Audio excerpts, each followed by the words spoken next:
Are you or someone you know looking to buy or sell a home? When you use a HomeGain Realtor to buy or sell a home, you can get $150. Visit HomeGain.com and click on the Promo 150 banner at the top of the page to get started. Compare HomeGain Realtors and choose your favorite. Complete your home purchase or sale transaction with a HomeGain Realtor, and HomeGain will pay you $150. Get started today by going to HomeGain.com. Welcome back, Washington, D.C. Metro, to Real Estate Radio. I'm your host, Ryan Sloper, joined by my guest, Louis Cammarosano, the general manager of HomeGain. So, before we went to break, we were discussing, why it's critical to really, reach out to a professional now and see if it makes sense for you to buy. Whether your plans are to buy in the next month, the next year, or the next 2 or 3 years, it makes sense just because, really after you know your options, you might come to a different conclusion than you originally thought you had in your head when you talked with your friends, family members, coworkers, cousins, aunts, uncles. Louis, I know all too often that a lot of the time, a lot of people, they just take all their information from what the national media is pumping out there. It's not just the national media. The national media doesn't know anything, nor do your friends. A real estate transaction, just because you might have done one or you heard something or read about it in the media, doesn't make you an expert. So you're not really well advised to ask your friends those types of things. You're better advised to talk to experts. I always say you can take restaurant recommendations from friends because they've been to many restaurants. You don't need to take it from a well-known restaurant critic, but you absolutely must take advice from a mortgage expert and a realtor if you're going to buy a home. Yeah, and you guys, at HomeGain, you guys have a blog that gives a lot of consumers a lot of great information as well. You guys are an information source. You're trying to get out the proper information. And our information is designed as a starting point so then you can connect with a real estate agent. And that's what HomeGain does, is we connect consumers with real estate agents looking to buy or sell a home. So we give you the information. It's not meant to be definitive. It's meant to be a starting point so you can have an intelligent conversation with your realtor. Yeah, and and then the best part about it, what I like about your setup is that, they get to make the decision. They get to do the research. And then once they feel comfortable, they can reach out to that agent. That's how the world should work. Yeah, you're right. High-pressure selling. You select the right agent for you, and then you work on the transaction. Yep. One of the other things I've had from a couple different people that have emailed into me has been, they've been listening to the show. They've kind of established that they want to buy a home. They're a little upside down in their current home, so they're saying, okay, well, we can't sell this because we'd have to take a negative hit on it, and we don't have really the cash to come up with. But what about if we rented that home and, moved on and bought another home? And I said, that's a great option if you want to become a landlord and you can handle that. And so what I did was I found an article on the KCM blog, which was the things to consider before renting a home that you can't sell. And, the big deal is that if you don't want to do it yourself, if you don't want to manage the property yourself, then you should probably hire what's known as a property manager or somebody that's going to handle it. So all the questions or issues or problems that arise with the house, with something, a dishwasher breaking down or a refrigerator going bad, they'll handle that for you. Now, you're going to pay a fee for that, and that fee can range. I think the industry is somewhere around, 10 to 12% or something like that. But, if you're not a full-time real estate investor, this might be the best way to go because they collect the payments. They just send you a check every month, and you have that. They deal with all the problems. The next tip that I can give you would be to create, a budget as far as, what your mortgage payment is, what your property taxes are, maintenance expenses, anything that could possibly go wrong with that house. Inevitably, I know this from my own personal experience, when you become a landlord, things happen when you're not ready for them. So you need to be able to create a rainy day fund for when those things happen, like, the AC breaking down or the heat going out. So a lot of people, when they become a landlord for the first time, they're really like, just going with the flow. They're happy collecting their checks.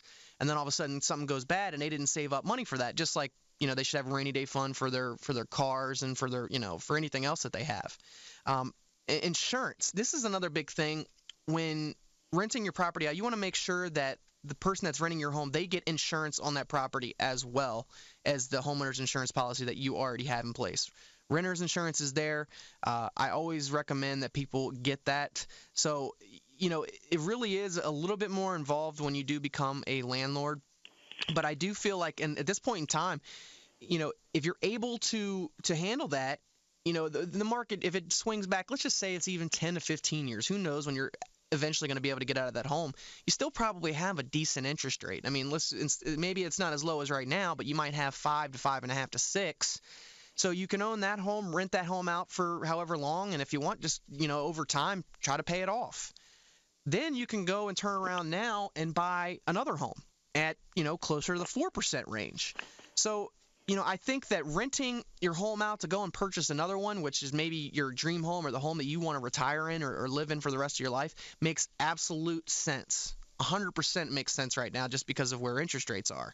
And, the big thing you also need to keep in mind is, are you able to still qualify counting that mortgage payment against you?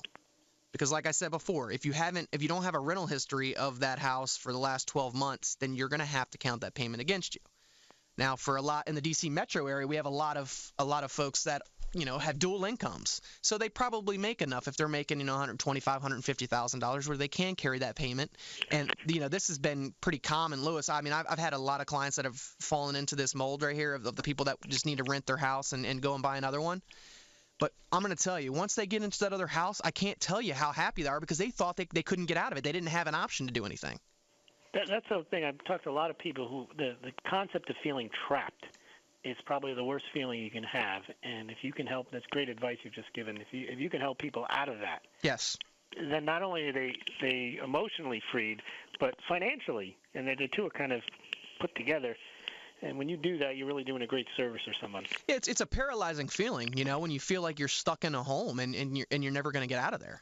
I mean, this is a place that you've lived for most of the time. You've lived there for a while, and you're trying to make a move for you and your family. And if it's they lived in a 3-bedroom, 2-bath townhouse and they have 4 kids and they're running out of space, they need to move. Right. They absolutely need to move, and they're like, okay, well, everybody's telling me that are upside down, I probably have to short sale. Well, I mean, a lot of the time there's maybe not. There's a lot of options out there. Renting your home out, just hanging in there until because I think people are always just assuming that houses are going to appreciate and that's how they're going to get out of it. Whatever happened to just trying to pay down your loan until you can get to the point where you can get, you can get out of it that way. Well, that's what you're there for, Ryan, to give them a dose of economic reality, because they probably haven't thought of things that way. Yeah, I mean, it is because you know what? I think that it's when you're especially maybe a first-time home buyer or buying a first or second home, you're just really not paying that much attention, and that's why I really have a detailed thing that I go through with all my clients is, what are your short-term goals? What are your long-term goals?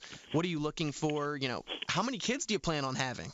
I mean, These are all, very critical questions to ask because the questions people used to ask is how much is the house going to go up by? Yeah, can I refinance in 2 years to pull the money out and go buy a boat? They weren't asking exactly. Yeah, and then after that, I'm going to go buy a Porsche, and then I'm going to be completely tapped out, and then I'm going to let the bank take my house back. Yeah. That's pretty much how it went down. That's how it went down, but that's how they thought initially, and then they were also thinking about the retirement was going to be their home as well.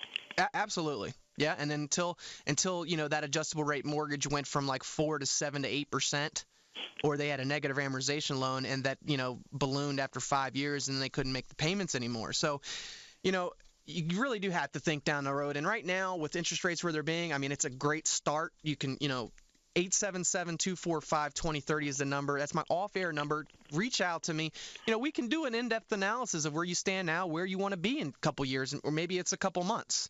But the best thing to do is if you're not reaching out to me, make sure you're reaching out to a mortgage professional that knows what they're doing and knows the general market of where they're at. You don't want somebody that's just there just to crunch numbers because there's a lot more that goes into a mortgage than just numbers. And I've seen a lot of people that just get caught up in, okay, well, he's giving me a better rate by an eighth. Well, is he giving you solid long-term advice, or is he just trying to beat you out just to get the deal? Because, a lot of what you see on the internet, Lewis, I know you know this, is that they give you these teaser rates that you get all excited about, and it's like, oh, I probably should go with them. Then you go lead generation is all. Lead generation is what that is, and then when you go to pick up the phone and get in touch with your loan consultant, and you have to go through 4 operators to get to him, and then he's put you into a voicemail to call you back 2 days later. That's not what you want. And he's also to sell you. He's not there to advise. Absolutely. Yeah, and I mean, you said it best earlier, and you need a mortgage advisor. You just don't want somebody that's going to do your loan. Because, if you're willing to put all your money into a stock market, give it to a financial advisor to handle that, you should be doing the same thing with one of your largest debts in your mortgage. Well, in fact, you should be doing it more with the mortgage advisor than the financial advisor, because the financial advisor just has a vested interest in keeping you fully invested in stock so he can get his commission. That's very true. Yeah, I mean, and you know what? The financial advisors tend to have, they're getting their fee as time goes on, whether you make money or lose money. That's right, and they often don't even invest in the same things they tell you to invest in. Yeah, and I mean, even now, like the way the mortgage industry has changed so much, the mortgage compensation, a lot of people don't know this. I mean, we're regulated now. I mean, if I do a $100,000 loan or I do a $500,000 loan, I can't make a different amount because the loan is bigger. It has to be based upon loan volume and not actually on a per loan basis. So my job, my duty is to get the very best deal for every person out there. And I mean, that's the critical point. I'm looking at it as if it's my own transaction with every deal that I do. So 877-245-2030, 877-245-2030. Lewis, I want to thank you for coming on as a guest. You're great as usual. Listeners, you can go to homegain.com today to reach out and start your home search there and be connected with an agent. Thank you for listening. Thanks for having me. Thank you, Lewis. Thank you guys for listening to Real Estate Radio. You guys can reach out to me on the web at realestateradio.dcmetro.com or my off-air number, which is 877-245-2030. That's 877-245-2030. Remember, that's an off-air number, so when you go there, I won't pick up, but I will make sure that I respond to your calls by the end of the business day. Thank you guys for tuning in to Real Estate Radio. We'll be back again next Monday from 2 to 3 p.m. right here on 1580 The Big Talker. Thank you again for listening to Real Estate Radio.